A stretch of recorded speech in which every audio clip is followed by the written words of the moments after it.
We're watching the full impact of the tariff wars getting played out, and right now we're watching what the Federal Reserve Chair Jerome Powell has commented on U.S. President Trump's tariff measures. He says that while the Fed is well positioned to wait and consider policy adjustments, the economic impact of these tariffs is likely to be larger than what is being expected. Also, he said that the Fed is obligated to keep inflation expectations anchored, at least as of now, and also ensure that price hikes do not lead to a worsening of the current inflation conditions. Just a wee bit earlier, President Trump had commented on his Truth Social platform that this is the perfect time to cut rates. But Powell has said that as of now, it is difficult to ascertain the right path for monetary policy. That's the word we got from the Fed chair. So just let's listen in to what the Fed chair is currently saying. He is in conversation right now. Generally expecting that much, now at this point. And you'll know more as you start to see the effects on the economy. So, as the months go by, it's hard to say exactly when you'll know. But, clearly that learning process is ongoing. We're just seeing that these are new policies, not just the tariff policies, but the other ones as well. There'll be, important fiscal legislation coming up fairly soon. And there'll be regulatory changes, significant regulatory changes. You have to really look at all of that to see what the overall effect will be.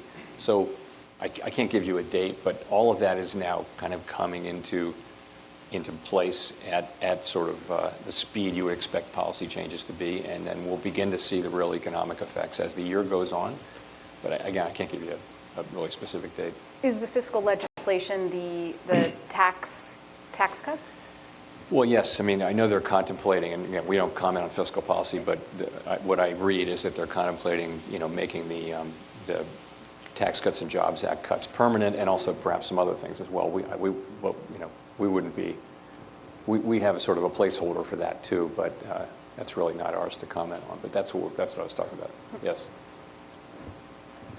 So I have a question from a friend in Milwaukee who said she has clients that have deals ready to go, businesses that are ready to launch from their garage to a private equity deal, and they're just stuck in their garage right now.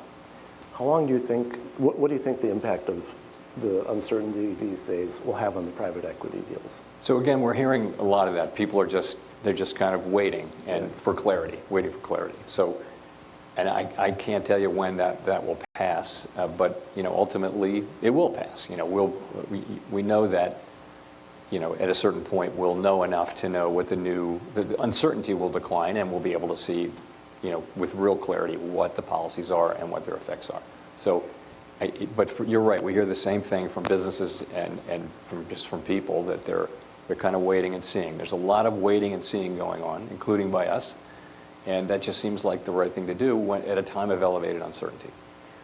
What economic indicators are you watching right now? I mean, very famously, you look at the CPE and obviously the CPI and things like that. But are there any economic indicators in this moment, in these circumstances, that you are watching, focused on? Sure.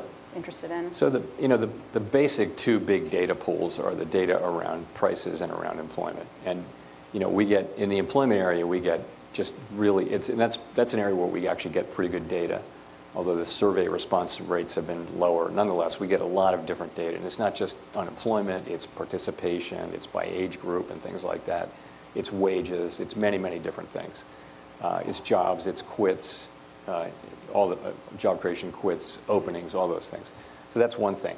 On inflation, we target PCE, personal consumption expenditure inflation, not CPI, and the two are broadly they move they move together. But 25 years ago, the Fed switched to PCE. The public looks at CPI. It's kind of a little bit of a thing, but because we think it's really just a better way to capture the inflation, the cost pressures that households and businesses feel. We think it's a better measure.